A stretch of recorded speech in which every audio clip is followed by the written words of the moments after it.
Assalamualaikum warahmatullahi wabarakatuh. Ya, berjumpa lagi dengan saya, Julius Hananto, guru kimia SMK Negeri 1 Tandun ya. Pada siswa sekalian, masih ingat kemarin kita telah membahas mengenai materi dan perubahannya. Ada apa kemarin?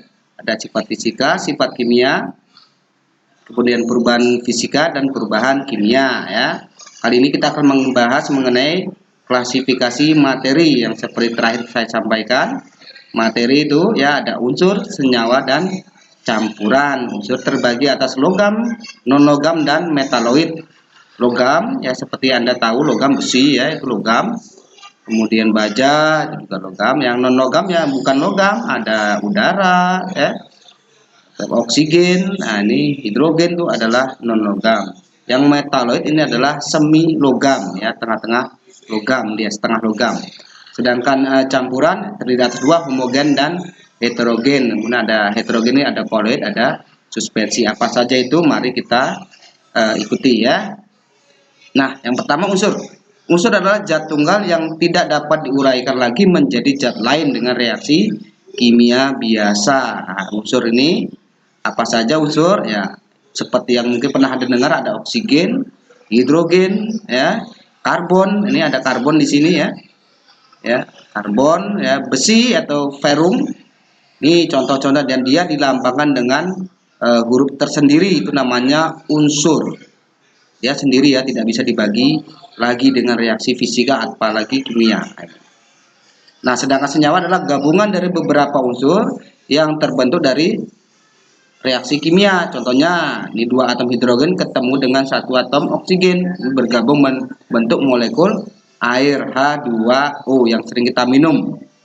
Ya, ada lagi nggak? Banyak. Ada natrium bertemu dengan klor, jadinya natrium klorida. Apa itu? Garam dapur. Ini ada contoh-contoh senyawa ya yang bisa Anda lihat. Nah, ini ya, ini adalah contoh senyawa ya, cuka makan, vitamin C, ya roti, jadi kemudian ada garam dapur juga ada, air itu adalah contoh senyawa. Nah, senyawa ini tidak dapat dipisahkan secara fisika, tapi dapat dipisahkan secara kimia ya. Ingat ya bedanya dengan unsur. Nah, campuran. Campuran adalah gabungan dari beberapa zat dengan perbandingan tetap ya, tanpa melalui reaksi kimia. Ini contohnya air sungai, tanah, udara, makanan. Ini adalah campuran. Nah, campuran ini lihat, Anda bisa lihat terbentuk melalui reaksi kimia itu bedanya dengan senyawa ya. Bisa Anda baca itu. Nah, ini adalah perbedaan campuran dan senyawa. Nah, campuran ada dua, campuran homogen dan campuran heterogen. Campuran homogen yaitu campuran tersusun atas dua lebih zat yang tersebar secara merata sehingga tidak dapat dibedakan lagi mana penyusunnya. Ini contohnya larutan gula. Kalau kita punya gula 1 sendok kita larutkan dalam air.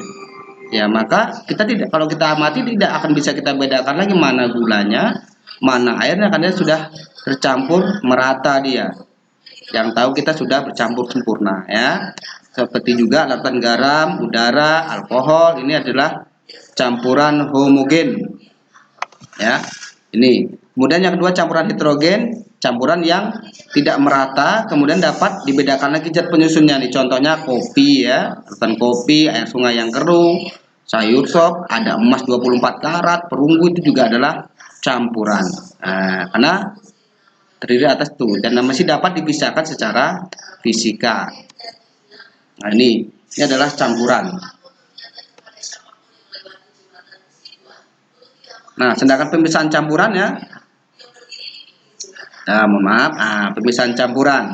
Jadi campuran tadi secara fisika dan juga kimia. Nah, secara fisika bisa Anda lihat ada diayak, penyaringan, sentrifugasi, kristalisasi, distilasi, kromatografi, ekstraksi. Apa saja itu semua? Mari kita bahas ya. Ini pengayakan, itu ada gambarnya ya, tukang tuh ngayak pasir. Ini dipisahkan campuran berdasarkan ukuran. Ini diayak. Yang kedua disaring ya, menggunakan apa? Menggunakan saringan, ada saringan santan, ini contohnya itu ya. Tuh, yang namanya penyaringan. Kemudian ada yang sederhana dan ada yang kompleks. Nih contoh nih, kita menyaring garam ya, garam disaring. Nah, tuh. Yang ketiga, kristalisasi, ini pengkristalan kembali. Contohnya nih, ya.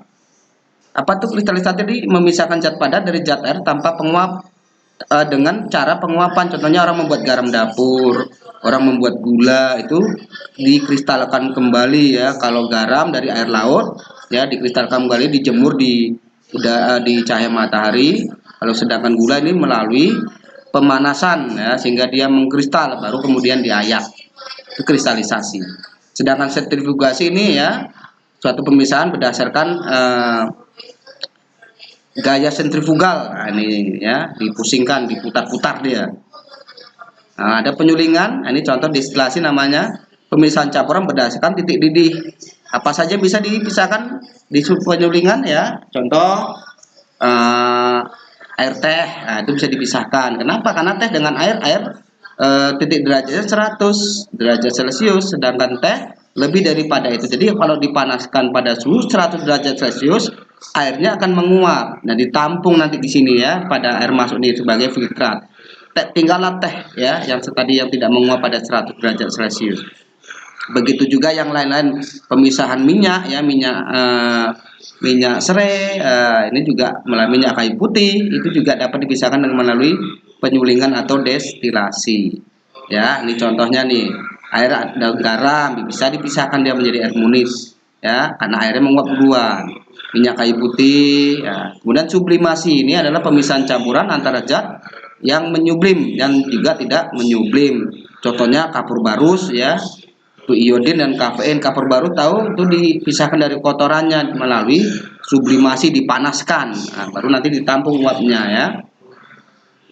Contoh pemisahan campuran dengan cara sublimasi itu sudah kromatografi, yaitu pemisahan campuran berdasarkan perbedaan daya serap zat atau penyerap atau absorben dengan penyusunnya nih pada tinta ya, kapur warna, spidol warna. Nah, yang ke-8 adalah ekstraksi atau kelarutan, yaitu campuran dua jenis padatan. Nah, ini dipisahkan dengan ekstraksi ya, karena ada suatu zat yang tidak bisa larut dalam zat yang lain, sehingga zat yang larut dapat dipisahkan dari zat yang tidak bisa larut. Itu intinya ya. Nah, pemisahan campuran berdasarkan kimia itu ada absorpsi.